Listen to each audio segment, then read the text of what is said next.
it's just an example. Purdue losing to Fresno State is okay. We can still win the Big Ten West. But me, Billy Napier gets fired. I'm just kidding. really the best time of the year. I will be seated watching the Red Zone for 7 hours on Sunday. What's going on, everyone? Welcome back to an episode of Backyard Banter. Johnny James Tanner. This is not a mirage. We are back, and mostly the reason why we haven't filmed lately is mostly my fault. Not mostly my fault. We've all been busy, but I've been the most busy. I've been a little bit of everywhere, but it doesn't matter because we're back now. And then I think all of us are incredibly busy over this next month too. So the episodes will come when they come. But for now, we definitely wanted to do an episode before the finals because Tanner's team's in the finals. So we definitely wanted to have him come on and talk about that. And James, you alluded to this after Florida won the national championship. What a calendar year for our teams. What a year, not just calendar year. What a 12 months for all of our teams. Yeah. It's been, you for Notre Dame, me for Florida basketball, Tanner now for Purdue. I mean, Pacers. Yeah, even though Purdue football is on the come up, right, T? I'm not sure about that, but So last time we talked is when the first round ended. So we basically missed all the second round. So Tanner, before we talk about second round and conference finals, before we talk about the Pacers, was there any surprises in those 2 rounds leading up to the finals? I would say, in my opinion, because I wasn't surprised to see the Timberwolves go that far.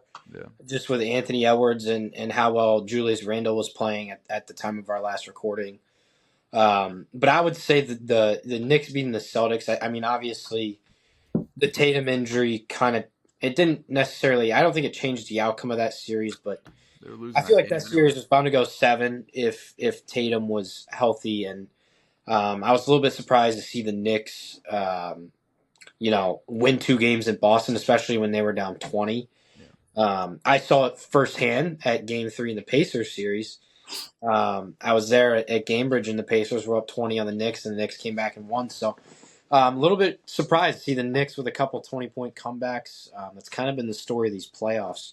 It almost feels like to be like comfortable in a game, these playoffs, you got to be up by like 30 because 20, 25 points is not enough. But I would say, my surprise was the Knicks making the conference finals. I wasn't surprised that the Pacers beat the Cavs. I know a lot of people probably were, but I just knew how well the Pacers were playing and how well they matched up with Cleveland, and just the fact that the Pacers had been there, they'd made the conference finals the year before. I was comfortable with the Pacers playing the Cavs. So my big takeaway, my big surprise was the Knicks beating the Celtics.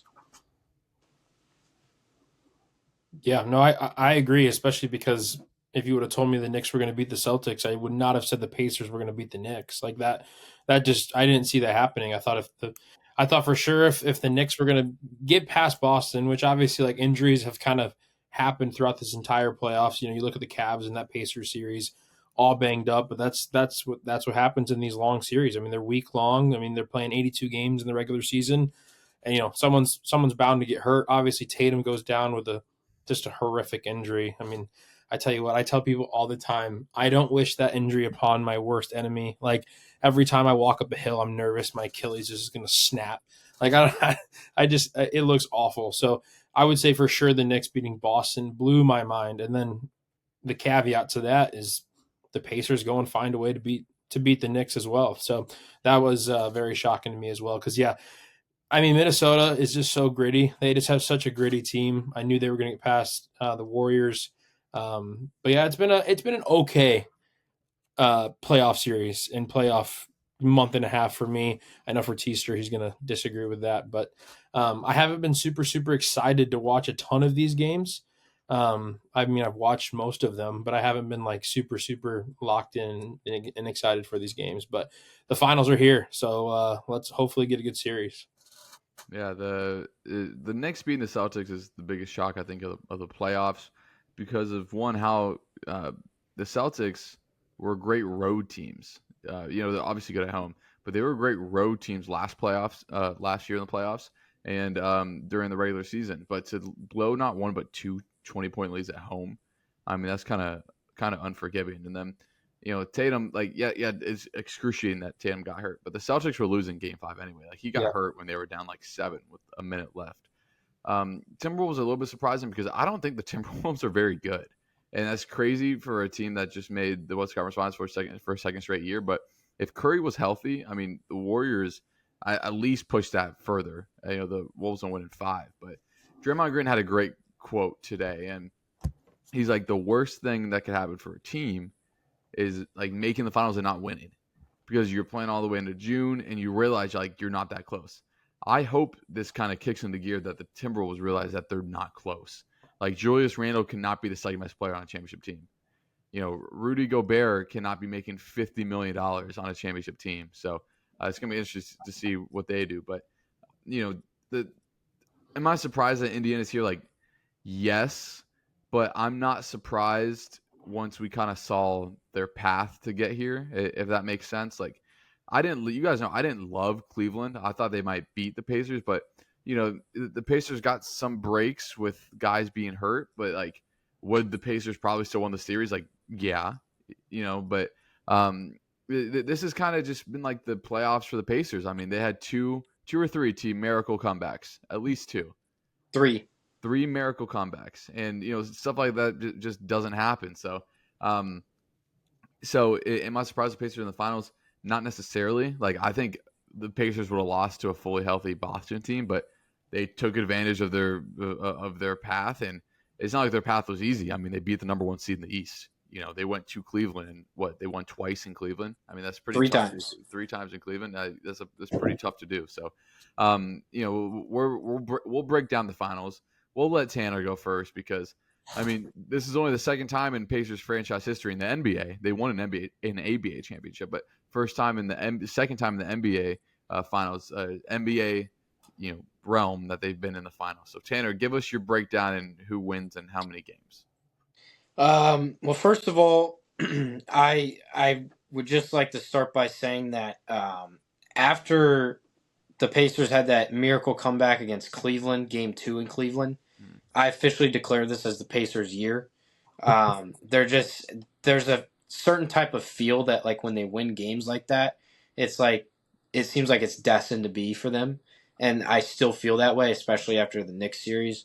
So I'm going to pick the Pacers to win this series. Yeah. In terms of the matchup and how it's going to play out, I think where the Pacers are going to win the series at is just offensively, the way they play. I think the Thunder are so elite defensively, but they struggled against teams that run a 5-out offense and have multiple guys that can shoot and put the ball on the floor.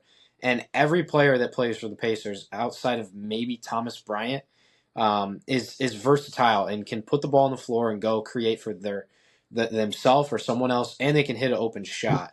And I think really where the Pacers are going to take advantage of this is when Hartenstein, obviously, is when Hartenstein gets switched out to the perimeter, rotating on the backside. I watched a clip on TikTok of how this is going to work, and there's going to be possessions where Hartenstein's going to have to go close out on Nembhard or Nesmith, and it's not going to end up well for the Thunder. I think Rick Carlisle is one of the best coaches at putting his players in good spots and mismatched spots, and I think the Pacers are going to take advantage of Hartenstein by just moving the ball and playing at their normal pace, and obviously getting out and running. Like, I think that's what this Pacer team is so good at, and what makes them elite, especially really tough to beat in a 7-game series is how fast they play. Like, it catches up from game to game. Obviously, there's 2 days of rest in this series as opposed to 1 in the conference finals. But when you have to run up and down all game long, that wears on you. And I know the Thunder have depth, but so do the Pacers. So I think that it's a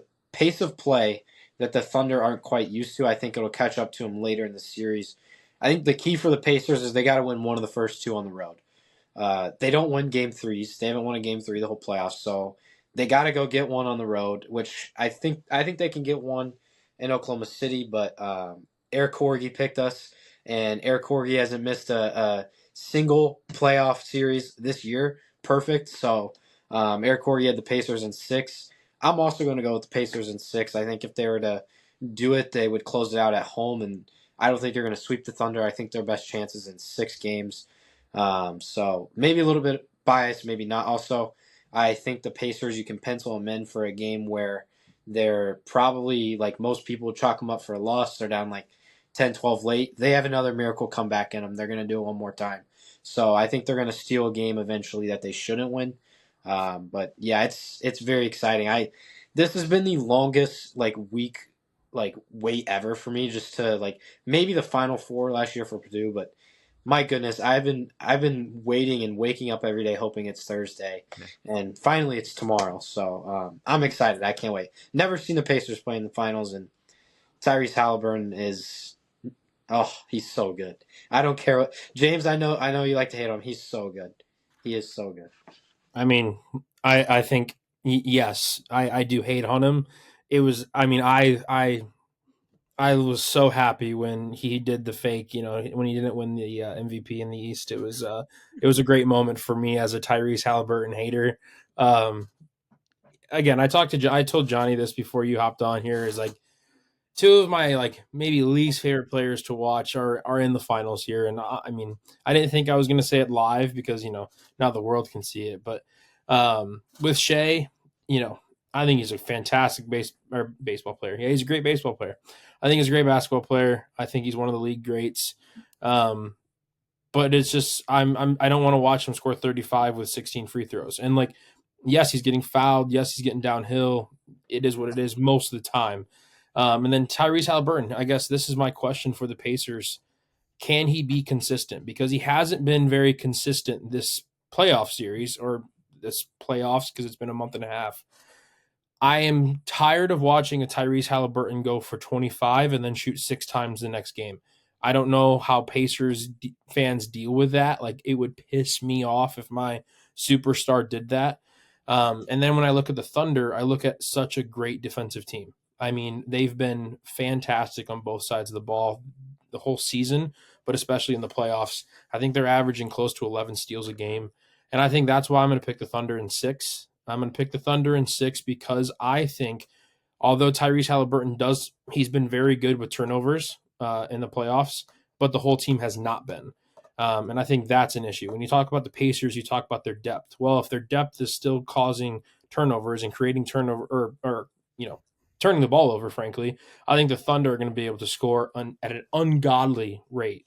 And so I worry for that for the Pacers. I think the turnover battle is going to be a huge battle for the Pacers if they can limit turnovers. Obviously, it's easier said than done, and obviously it usually goes that way. But the Thunder are so good at causing turnovers that I worry for the Pacers in that sense. So yeah, I obviously my boy Jalen Williams, I hyped him up about a month ago. I love him. I love watching him play. I think he's just a good role piece with Shea. But I agree with your points. They do go 5 out, and I do think that is a matchup nightmare for the Thunder. But I think with how good they are defensively, I think they're going to make an adjustment. I think they're going to figure it out. And I kind of agree with you. I do think the Thunder. I was going to say 7 because I thought they were going to win it at home. But I feel like the Thunder are good enough to win in 6. So that's my prediction. I do think the first 2 games are split. And then if the Pacers don't win a game 3, then clearly they don't. And so yeah, I don't know. I'm happy for you, T, though, because who would have thought? When I met Teaster, I did not think I didn't know he was a Pacers fan until 2 months later. Because frankly, who are the Pacers? I mean, that's how I think. I look at Indiana, I don't think about the Pacers. So then he drinks out of a Pacers mug, and I'm like, oh yeah, you're a Pacers fan, huh? And here we are. They're in the finals. So shout out to C. Yeah. Yeah, not to rain on your parade, Tanner. I think this is a pretty substantial mismatch, kind of both ways. The Thunder they're not just a good defensive team; they're a historically great defensive team. What they're doing, not just in the postseason, what they did in the regular season. I mean, this is historic stuff. For the Pacers, you look. I mean, Tanner, you know this. The Pacers have been the 3rd best team in the NBA since what's the dates? January, whatever. They've been second best since March. Second Whatever. best. Yeah, and I still think this is just such a mismatch. Yes, the Pacers are deep. And you're thinking about Isaiah Hartenstein.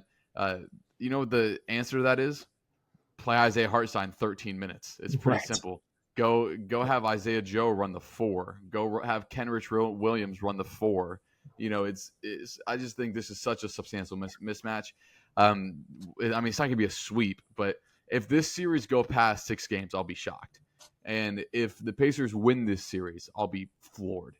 And maybe that's just my bias because obviously you guys know I saw all these teams live. I saw Oklahoma City like twice live. And I get I know it's the Jazz, but I saw Oklahoma City's 7th through 15 guys blow an NBA team out by 40.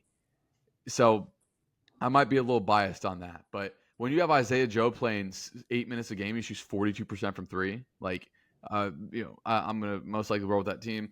James, you talked about Jalen Williams. Like, he's been pretty awful this playoffs. Like, Yeah, he had no, one good he game. hasn't been good since I said anything. Really So awful. it's on me. I put a hand up. That's on me.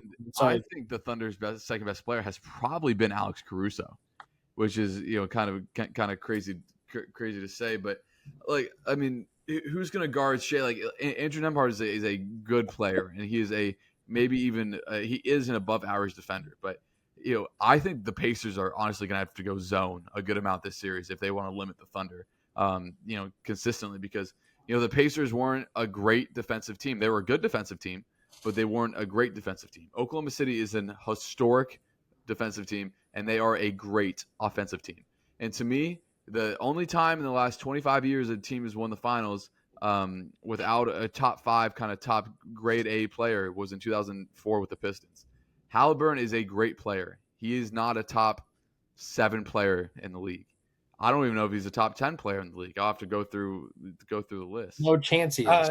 The Ringer came out with their top 100 players in the NBA today, and Tyrese Halliburton, according to them, is a top 7 player in the NBA. That's psychotic to me. Above who? Above no way. Like who he's above. We should just react to that article. And you should just pull that article up, Tanner. Come on, give it to us. Like Tyrese Halliburton is a great player. I don't think he can be the best player on a championship team. And he has a chance to prove me wrong. But you guys know I've been like historically high on the Thunder kind of all year, and not as that you I'm should. low. Yeah, I mean, not that I'm low on the Pacers, but if this was kind of any other matchup for them, I mean, this is a pretty brutal matchup for them on, like I said, on both sides. And I'm really interested to see who the Ringer had behind Tyrese Halliburton because I'm on my phone, so I can't really pull it up. I think I'm gonna look it up. Look it up. You guys keep talking, Tanner. React to what I said, Tanner, because I was pretty harsh to the Pacers. I got it. It's good. Like I the Pacers have been here. They've been doubted before. It's kind of been the story of them. I mean, the last time a team won this many road games in the playoffs, I believe, was okay. So, Tanner, I have to cut this you off. article is so horrid. Okay, so let me read it out loud. It goes Jokic, Shea, Giannis. First of all, Giannis should be 2, then Shea. Luka at 4 is fine. Steph at 5, that is way too high. And at 6, I think that's too high. Tyrese at 7 is ridiculously high. Donovan Mitchell is better than him. I don't know about Jalen Brunson. I'd probably, honestly, my take. I'm a little bit lower on Jalen Brunson. Jason Tatum is 100% better than Tyrese Halliburton. Billion, even with a ruptured Achilles. I would take. They have LeBron at 12, Wembanyama at 11, LeBron at 12, Anthony Davis at 13, KD at 14, Giannis at 15, and I would take 4 of those guys over Tyrese. And then when you get to Cade Cunningham, I think that's his tier. I think he's like 11th. I think he's like 11th. Better than Cade Cunningham. Oh, I'm sorry, and I really like to support our teams that we root for, and I'll low key be rooting for the Pacers for your enjoyment. But that article was blasphemy. Who wrote this? I got to see who wrote this. And it's tough to rank players because you're never going to get anyone to agree. Right. So, right. Like I get that. Where do they have Paolo at? Oh yeah, they have Jalen Williams above Paolo. That's ridiculous at 22. Yeah, stud. He's a stud. Yeah, I would like to say this: all the free throw merchants in the NBA have one by the meme of like the I don't know what it's called, but the guy he's like goes door to door.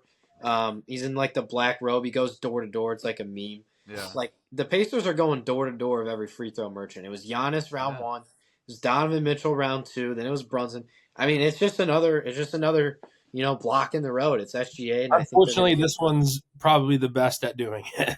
So he is the best at doing it. Shout out to the Thunder though. I'm happy that the world is going to see. First of all, I think this is a great matchup because the Pacers could easily score 130 points in multiple games this series. Yeah. But man, I saw Lou Dort put Anthony Edwards in prison for 5 games. I mean, just prison.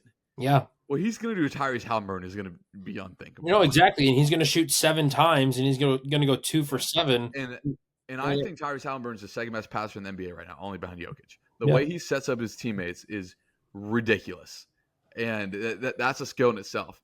And the Pacers have 11 really solid players. You know, Pascal is, you know, I would like him as a number 3 on my championship team, but he's a fine number 2. You know, Tanner, who would you say is the Pacers' like third best player?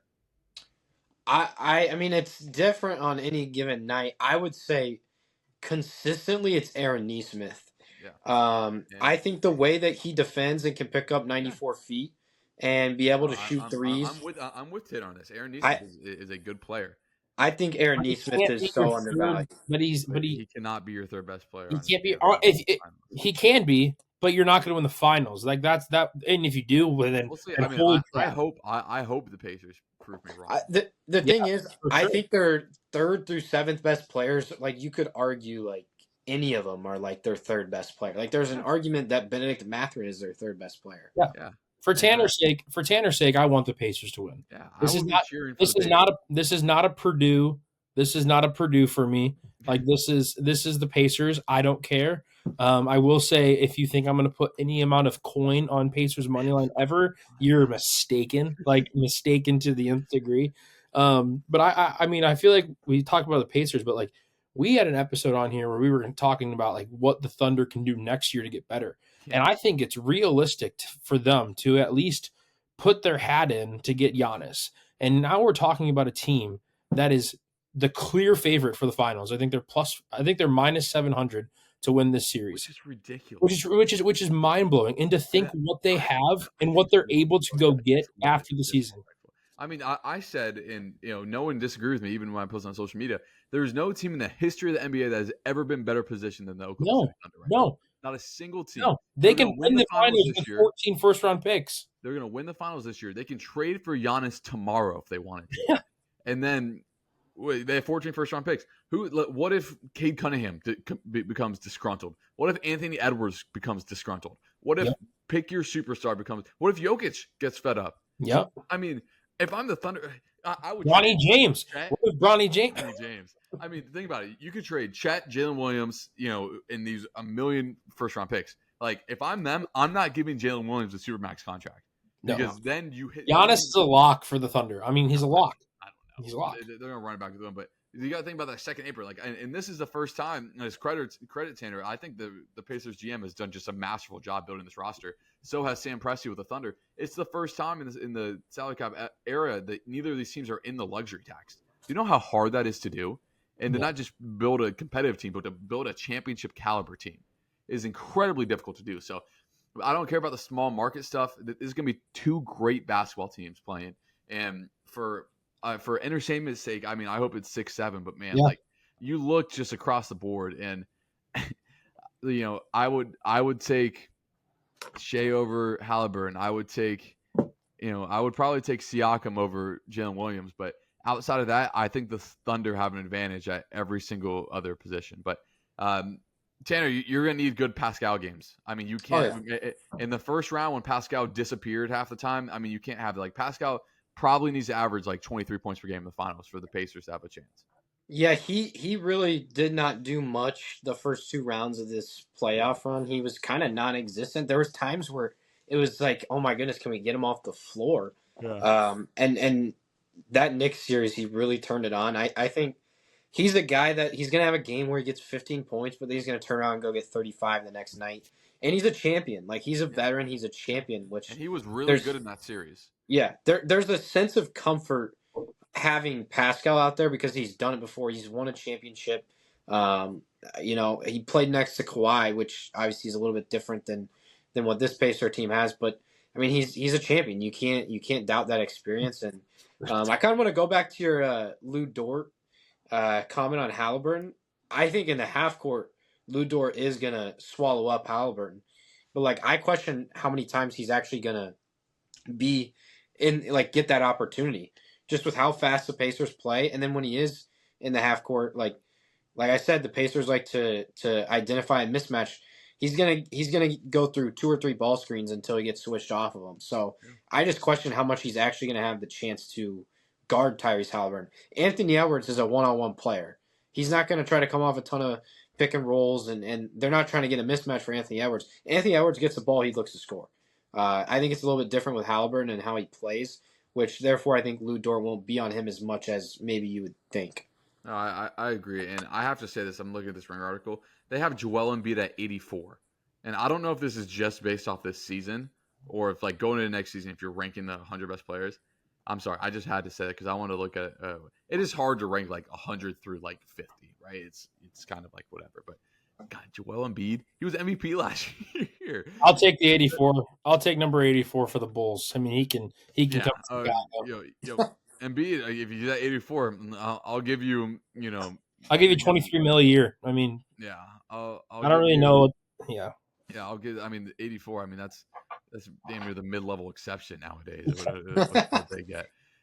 Yeah, I mean, I'll give you Mo Wagner in a second-round pick. They come play for Orlando. Speaking of Magic, you guys see the Magic new logo? You guys love it. Yeah. I don't like the logo. I love the jerseys. Jerseys are cool. Yeah. Jerseys are cool. Jerseys are ridiculous. Yeah.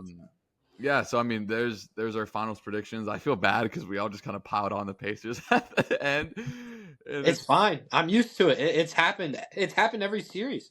ESPN more ESPN people pick the Bucks and the Pacers in round one. So like Tanner, if this is going off because it can't be going off this season because Luka's fourth and Luka wasn't that good this season. I don't know. It's just Tanner, I gotta know. Are you thinking about any value there at plus 700 or plus 500 to win the series? 550, I think they're at. I actually looked at it this morning. I think there's a lot of value in Pacers in 6. If you were to take the Pacers as an underdog in this series, I would just take the Pacers in 6 because I don't think they'd win a closeout game 7 in OKC. I think if they were to get it done, it'd be in 6. So to any underdog Pacer bettors out there, just go ahead and take the Pacers in 6 because that's like plus 1,200, and that's when it would happen if they were to win the series. Love that. All right. I kind of like the Pacers at 4. Yeah. It's kind of crazy playoffs. I mean, literally anything can happen. You saw like the Celtics are a better team than the Knicks, but the Knicks stole 2 games. The Pacers could, you never know. That's what makes it great. But let's talk some baseball before we get out of here. And how about the Cubbies, man? Rocking. Best record in the NL. Just ridiculous. And Tanner, I know you've been locked in on basketball. You haven't watched too much, but what are your impressions? Well, I haven't sat down and watched a Cubs game from first pitch to last pitch in probably a month, which sucks because they're good. I have sat down and watched, and at least when I can't watch, I'm getting the updates, the notifications on my phone. It's kind of ridiculous to sit here and say, what's today, June 3rd? June 4th? June 4th, yeah. It's kind of ridiculous to say here on June 4th that they have the best record in the National League. They're a game back of the best record in the MLB, considering their top 2 starting pitchers are out.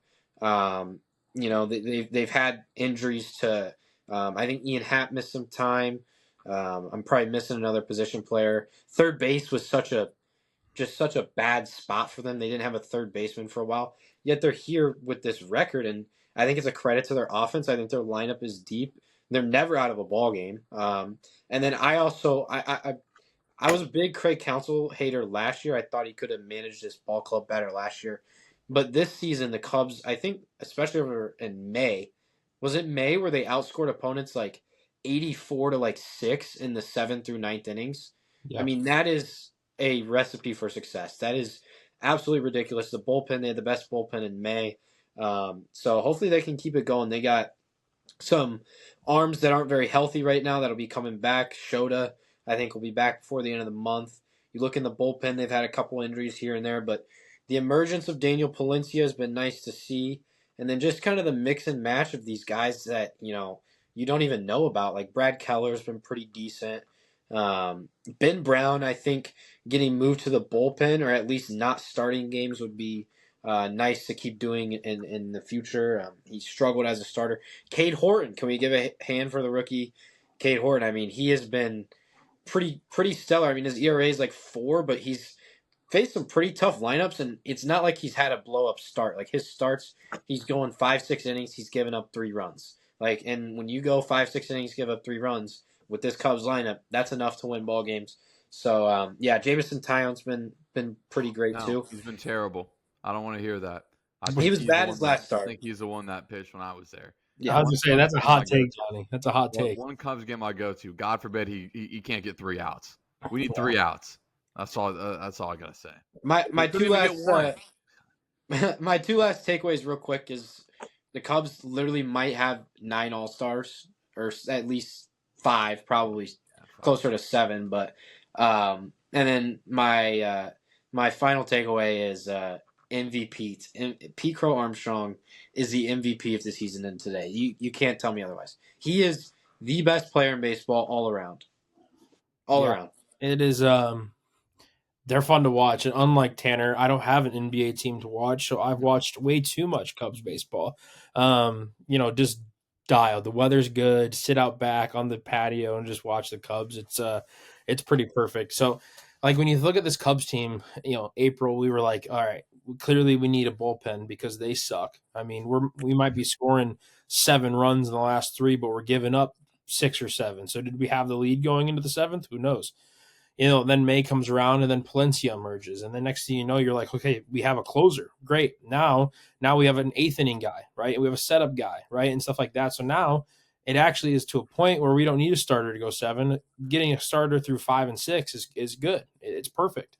And, because the Cubs have put themselves in this fantastic position with money to spend, now the talk is, okay, are the Cubs going to go get Sandy? Well, if the Cubs go get Sandy, I'm all in for that because of what happened with Steele. Obviously, to lose a stud like that, go get Sandy from Miami. And then next thing you know, I'm on Twitter and they're talking about how if Boston falls out of the AL, then the next thing you know, that we're going to go back and go get Aroldis again. And I'm like, maybe depending on what happens. But the Cubs have put themselves in this position to really look forward to the playoffs. And with our schedule that we had to start the season, it was 500. Can we get to 500 before we get to May? Next thing you know, they're well above that. They played great baseball, and they've just continued to go. PCA, I was his biggest hater last year. I'm not afraid to say it. I thought he was too lackadaisical. I don't even know if I'm saying that right. I thought he was a below average hitter, but I don't know if you watched Backyard Banter. I mean, maybe it's possible. We've clearly had a lot of professional athletes watch our pod. I mean, maybe we're just blowing up in Chicago because DeAndre Swift started hooping. I mean, it's pretty incredible what this podcast. It is known DeAndre Swift is an avid Backyard Banter. Yeah, I mean, it's pretty incredible what this podcast has done for Chicago sports. But no, PCA has been so fun to watch. Last night, just one simple play. He swipes third, ground ball hits a third, and he just toys with a third baseman, and he makes him think about him, and so he doesn't throw it over to first. And now there's runners at the corner with nobody out, and it's just like he's got such a knack for the game, and he's so fast that it makes it so complicated to get him out. And if he's on the base paths, good luck. He's probably going to score. What was the stat? The Cubs have the top 3 batters with runners in scoring position in the MLB, the top 3, with Nico Horner leading at 26, and he's batting in the 7 hole. Like the Cubs are just so incredibly deep, 1 through 9. They can all score. They can all rake. I mean, it is. They can all run. And they're all fast. Like it's incredible. Like Dansby starting to hit a nice stride here. Like Seiya is still somehow being a little underrated because PCA's been so good. Seiya leads the MLB in RBI. Yeah, and it's like the Cubs are so good, and you look at the pitching. Like you had guys go down when Justin Steele goes down. Porter Hodge. I was scared. Porter Hodge. Yeah, I love me a little Porter Hodge. I mean, I want a Porter Hodge jersey so bad. But, we've had so many, arms go down. But it just seems like it's a next guy up kind of mentality. The position that I was super skeptical about the last 3 seasons for the Cubs has been catcher. Now what? We have 4 of them? We have 4 of them who just want to hit homers? It's like it's an incredible position. It's great to be back in this feeling. And the Cubs are just here to stay, man. They're so good, and they're fun to watch.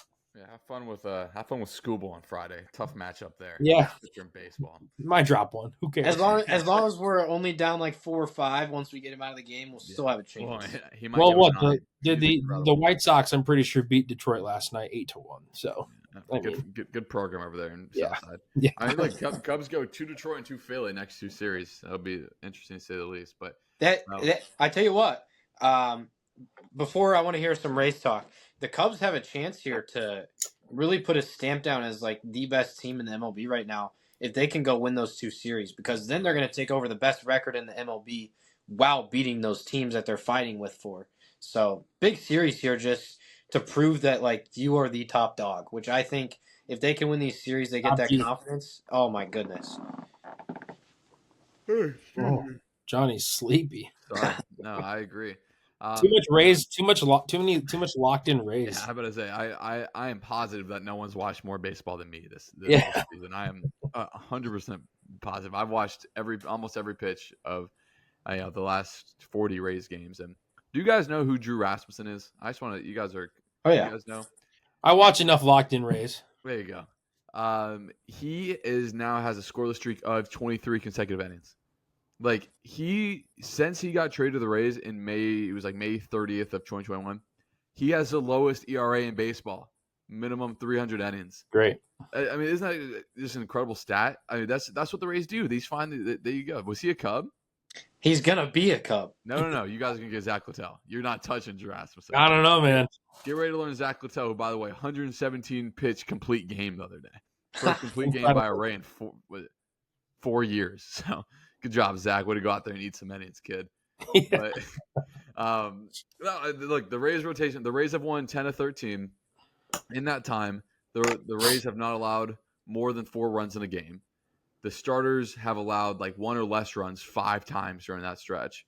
And then Junior Caminero had 11 RBIs in 2 games against the Astros. Yeah, his MLB The Show card is on fire. It's like surging right now. He's hot. Yeah, he's hot. Muy fuego is Junior.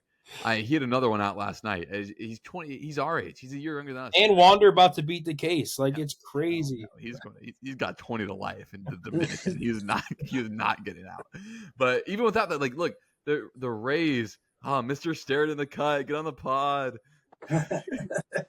But the Rays, more than any team in the MLB, they lost their franchise. Like, Wander is by far the most talented player to ever come through the Rays. He was the number 1 prospect for like 3 straight years. I mean, this guy was ridiculous. In his first full season, he was an all-star. And the Rays lose that. You got Taylor freaking Walls as your everyday shortstop, who has a career average below the Mendoza line. Yeah. So that is like the biggest trade-off I've ever seen in my life. But the way that the Rays have been able to piece it together, and your guy, James, Josh Lowe, has come back and given this lineup some length. I said it. I said it in the chat. I said you need your boy back. Yeah, and you were 100% right. And do you guys know who Jonathan Aranda is? He is going to be the starting first baseman in the All-Star game, hitting 324. 324. It's incredible. 4-hole. And he's just such a skilled hitter. And I know who Christopher Morel is too. That guy plays once every 7 days. Thanks for Hunter Biggie. That's all I got to say. Who's also hurt right now. So thanks for that. And there's another thing with the Rays. They had a stretch where everyone was hurt. And I get people deal with injuries, but what the Rays were dealing with was like just ridiculous. And they have waved all that off. And now they're second place in the AL East, and they're like in position to get a wild card. And they haven't lost back-to-back games almost 3 weeks. And that's the sign if you're kind of on a roll. If you don't lose back-to-back, because it's baseball, you're gonna lose a game. The Rays outscored the Astros. It was like 30-4 in Houston, and they split the 4-game series. It's stuff like that happens. It's baseball, but I mean, this team has been just really fun to watch, and no one is more undercovered nationally than the Rays, except for maybe with athletics. And the Rays have 4 guys that should be all-stars this year. And if they keep winning, I hope that they get the recognition that they deserve, because this team has figured out Steinbrenner Field after they couldn't win there forever. And then, I mean, it's just not much you can say. The Rays have been really, really fun to watch. And if you want to watch them, you can just join Locked On Rays Postcast. There we go. We'll be live tonight. Gary will be there. Hell yeah, Gary will be Gary will be there. And you talk about DeAndre Swift watches Locked On, or watches Backyard Better. Kevin Cash watches Locked On. I'm convinced. I'll say stuff on the postcast night before, and he goes and does it in the game. There we go. I think he has Locked On postcast. We're changing the world as we know. Yeah. One podcast. We influence so much in the professional sports world. Yeah. I agree. But With the Yankees, Aaron Judge is having like the greatest season ever, and ever. I mean, what he's doing is insane. I'm just thinking throughout how about the AL Central? The AL Central for years was the worst division in baseball. Now they got 4 teams above 500. Just Yeah. ridiculous. I'd definitely not see that coming. How about the Rockies too, man? Whew. Oh my God. Historically bad. They just won their first series in like 23 series, whatever the number was. They just got their 11th win the other day. I mean, historically bad or it's the Colorado Rockies. And then The Cubs played them in a 3-gamer last week, and I think the Cubs scored 6 runs the whole series and swept them. Sure did. And they should have lost too. Sure did. But God forbid I go to a Cubs game. The Cubs don't play well. We got first batter home run. Next one. Come on. I had the freaking Nerfy. What are we doing? Well, you also had the Nerfy, but you had Tucker to hit a homer. Like that's the worst parlay I've ever seen. Separate parlay. All right. Lauren picked that one out. We'll give her. Even though Kyle Lauren Tucker has just not hit a homered in fat so Cubs- long. Yeah, I thought he was due. Lauren He's hit got a a fat ring Cubs finger parlay. issue too. Have to give her props. But yeah, that was a fun episode. It was good to be back. Next time we talk, hopefully we don't go a month without an episode. Yeah. You know, James Keck has incredible motion this summer, so much motion. It's gonna be up to him. But you know, maybe we can get back next week. Definitely after the finals, we'll get back. So you know, we're not gonna make any promises. We're very busy. I'll be back in Chicago this weekend. But yeah, you know me, just motion everywhere. Mr. Worldwide, let's go. What can I say? But yeah, we'll end it there. If you guys made it this far, God bless you, and thank you so much for watching. Leave a like, comment, and subscribe, and hopefully we see you guys next time. See ya. Peace.